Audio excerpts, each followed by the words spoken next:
Dear friends, brothers and sisters, आप सबों को प्रभु यीशु मसीह के नाम में शालोम। मैं आप लोग के सम्मुख एक नया टॉपिक लेकर आया हूँ। वो टॉपिक जो है कि भलाई के रूप में जो नहीं दिखता है पर उसके द्वारा भलाई ही उत्पन्न होगा।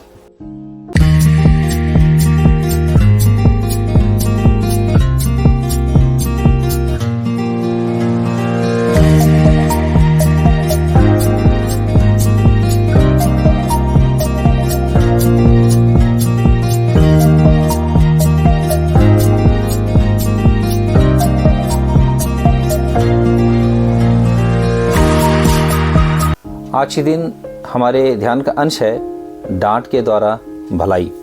तो इस अंश में आगे कुछ कहने से पहले मैं आप लोग को याद दिला दूं कि ये जो भलाई है कैसे लोगों के लिए होगी, अर्थात परमेश्वर से प्रेम रखने वालों के लिए।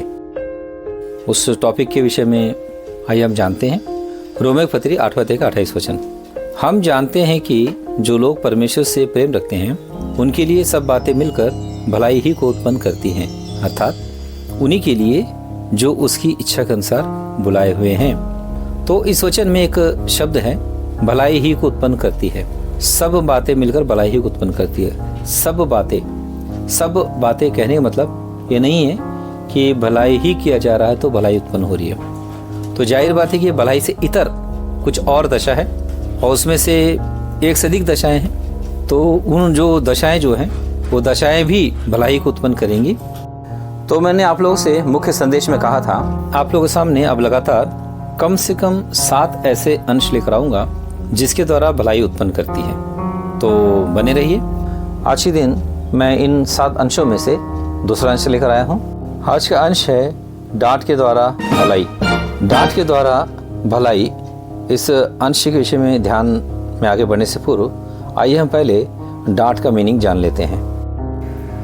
डांटने का मतलब यह है किसी वर्जित काम के होने पर उसका खंडन करना, उसका विरोध करना, उसे दूर करने का प्रयास करना। जैसे इसे यहाँ नहीं रखना है, या तुम यहाँ मत रहो, चले जाओ, या इस बात को नहीं बोलना है, मत बोलो। ऑल टोटली यह है कि जो वर्जित चीज़ें हैं, चाहे किसी भी फॉर्मेट में हो, उसे दूर करने के लिए जो एक्सप्रेशन दिखाया जाता है वो डांट है। ये सुधार करने की दिशा में पहला कदम है। डांट की जरूरत किसी को किसी विषय में समझाने के लिए है। डांटने के द्वारा किसी को किसी विषय में समझाया जाता है और उसके लिमिटेशंस को उसके दिमाग में बैठाया जाता है। तो आइए हम डांट के महत्व को समझते हैं। परमेश्वर का वचन बाइबल हमें डांट के विषय में क्या बताता है, आइए हम बाइबल में से कुछ वचनों को देखते हैं। नीति वचन 25:12। जैसे सोने का नथ और कुंदन का जेवर अच्छा लगता है, वैसे ही मारने वाले के कान में बुद्धिमान की डांट भी अच्छी लगती है। 27:5। खुली हुई डांट गुप्त प्रेम से उत्तम है। नीति वचन 29:15। छड़ी और डांट से बुद्धि प्राप्त होती है, परंतु जो लड़का यूं ही छोड़ा जाता है वह अपनी माता की लज्जा का कारण होता है। देखिए, हम जिन वचनों को हम पढ़े हैं, इन वचनों के द्वारा हमें पता चलता है कि सोने का नथ और कुंदन का जेवर जो अच्छा लगता है, उससे ज्यादा अच्छा बुद्धिमान व्यक्ति के दृष्टि में डांट होता है।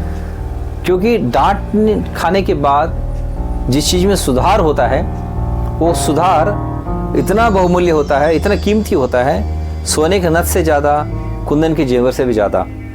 किसी के अंदर किसी के प्रति प्रेम हो और उसे गुप्त में रखा हो, और उस जो व्यक्ति गुप्त में प्रेम रखा है, जिसके प्रति रखा है, उसके लिए जो भलाई चाहता हो, तो वो प्रेम उसके लिए जितनी भलाई नहीं कर सकता, उससे ज्यादा उस व्यक्ति को डांट कर भलाई की जा सकती है। डांट के द्वारा उस व्यक्ति की ज्यादा भलाई हो सकती है। इस वचन का मतलब यह है।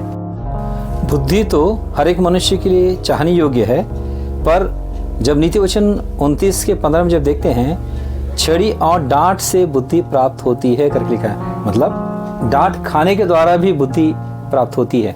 इसका मतलब यह है और जो डांट को सुनता है, मतलब सिर्फ जो डांट को सुनता है उसको बुद्धि प्राप्त होती है। नीति वचन पुस्तक का 15 अध्याय का 32 वचन उसका दूसरा भाग। और जो डांट को मानते हैं वो चतुर हो जाते हैं। नीति वचन 15 अध्याय का 5वां वचन उसका दूसरा भाग।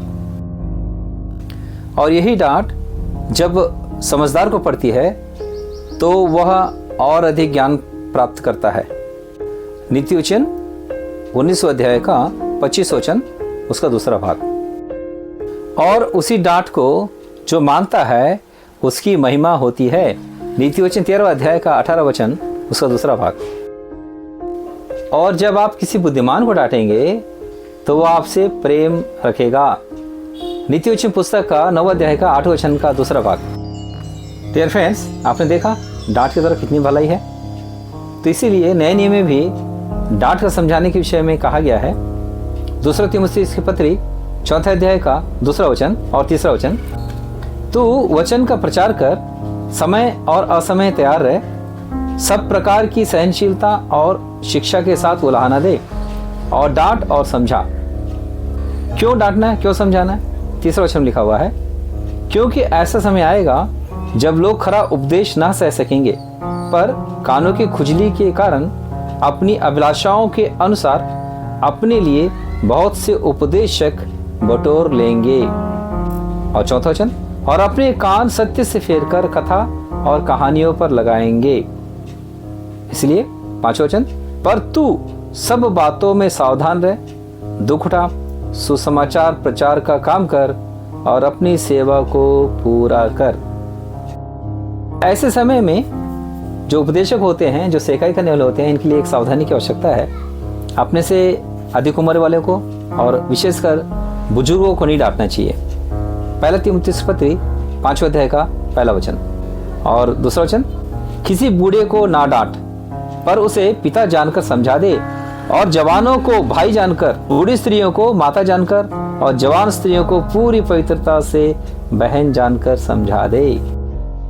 तो डियर फ्रेंड्स, डांटने के द्वारा बहुत सी भलाइयां हैं, इसको आप लोगों ने सुना, पर इसमें एक ड्रॉबैक भी है। इस विषय में बहुत ज़्यादा सावधानी बरतने की आवश्यकता है।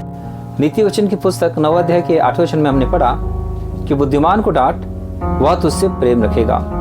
और इसी वचन में पहले भाग में लिखा हुआ है, ठट्टा करने वाले को ना डांट, ऐसा ना हो कि वह तुझसे बैर रखे। इसका मतलब यह है कि जो ठट्टा करने वाले स्वभाव के होते हैं उनको डांटने से आपको बचना चाहिए। आपको ये देखना चाहिए कि उसको डांटने से वो डांट को मानकर सुधरेगा या नहीं।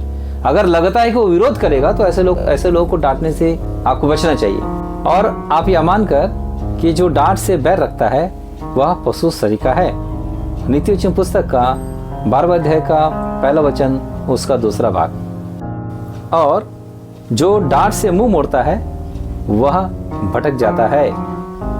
नीति वचन पुस्तक का 10वें अध्याय का 17वां वचन उसका 2 भाग। और जो शिक्षा को अनसुनी करता है वह अपने प्राण को तुच्छ जानता है। नीति वचन 15 अध्याय का 32वां वचन उसका 1 भाग। और फाइनली जो डांट से बैर रखता है वह अवश्य मर जाता है। नीति वचन पुस्तक का 15 अध्याय का 10वां वचन उसका 2 भाग। डियर फ्रेंड्स, फाइनली आप लोग से मेरा कहना यह है, डांटने वाले प्रभु से बैर ना रखिए, नहीं तो आप ठट्टा करने वाले कहलाएंगे नीति वचन पुस्तक 9वें अध्याय के 8वें वचन के अनुसार, और आप पशु सरीखा कहलाएंगे 12वें अध्याय के 1 वचन के अनुसार, और अवश्य मर जाएंगे मतलब शरीर के भाव से हो सकता है कि आप जीवित रहें, पर आप बुद्धि के भाव से आप मर जाएंगे। यदि हो सकता है कि आप डांटने वाले प्रभु से बैर नहीं रख रहे हैं, तो भी डांटने वाले प्रभु से यदि मुंह मोड़ लेते हैं तो भी आपके भटकने का खतरा है। नीति वचन पुस्तक के 10 अध्याय के 17 वचन के अनुसार। डियर फ्रेंड्स, मेरा आप लोग से कहना है कि आप डांट को सुनिए, उससे आप बुद्धिमान हो जाएंगे, और डांट को मानिए, इससे आप चतुर हो जाएंगे और आपकी महिमा होगी। और इस बात को हमेशा ध्यान में रखिए, आज्ञा तो दीपक है और शिक्षा ज्योति, और सिखाने वाले की डांट जीवन का मार्ग है। नीति वचन 6:23। Dear friends, brothers and sisters, आप लोगों ने अभी तक जो वचन सुना ये सब व्यवहारिक बातें थी, पर ये बातें जो हैं व्यवहारिक बातों तक ही नहीं रहता, इसका दायरा बहुत बड़ा है। ये परमेश्वर से भी संबंधित बातें हैं। परमेश्वर भी डांटता है। परमेश्वर की डांट के विषय में आइए हम देखते हैं। दूसरा शमूएल की पुस्तक 22 अध्याय का 16 वचन में, तब समुद्र की थाह दिखाई देने लगी और जगत की नेवें खुल गईं। यह यहोवा की डांट से और उसके नथनों की सांस की झोंक से हुआ। देखिए यहाँ पर बहुत आश्चर्य की बात है कि यहोवा के डांट के द्वारा समुद्र की थाह दिखाई देने लगी और जगत की नेवें खुल गईं। इस वचन का अर्थ जो है हमारे समझ के बिल्कुल परे है, पर परमेश्वर वचन बाइबल में लिखा हुआ यह सत्य है, हमको मानना पड़ेगा। पर परमेश्वर किसी को क्रोध करके डांटे तो फिर वो डांट बड़ा भयंकर होगा। इसलिए प्रभु के एक दास ने यह प्रार्थना की, हे परमेश्वर, मुझे तो क्रोध में आकर ना डांट। भजन संहिता पुस्तक का 6वां अध्याय का 1 वचन। पर परमेश्वर किसी को प्रेम से डांटे यह अच्छी बात है। नीतिवचन पुस्तक के 3 अध्याय के 11 और 12 वचन में देखते हैं। आइए यहाँ पर क्या लिखा हुआ है, हे मेरे पुत्र, यहोवा की शिक्षा से मुंह न मोड़ना, और जब वह तुझे डांटे तब तो बुरा ना मानना, क्योंकि यहोवा जिससे प्रेम रखता है उसको डांटता है, और जैसे कि बाप उस बेटे को जिसे वह अधिक चाहता है। डियर फ्रेंड्स, यदि आप प्रभु यीशु मसीह के नाम में उद्धार पाए हुए हैं, प्रभु यीशु मसीह के नाम में आप अधिकार प्राप्त किए हुए जन हैं, तो आप दुष्ट आत्माओं को, अपवित्र आत्माओं को भी डांट सकते हैं और वो आपकी डांट को मानकर दूर चली जाएंगी। परमेश्वर का वचन बाइबल हमें यह बताता है कि बुद्धि भी समय समय पर हमें डांटती रहती है। नीतिवचन पुस्तक का 1 अध्याय का 23 वचन, तुम मेरी डांट सुनकर मन फिराओ, सुनो, मैं अपनी आत्मा तुम्हारे लिए उंडेल दूंगी, मैं तुमको अपना वचन बताऊंगी। आज के लिए बस इतना ही। आप लोग इन वचनों को ध्यान में रखकर प्रार्थना करें। प्रभु आप लोग सहायता करें। God bless you.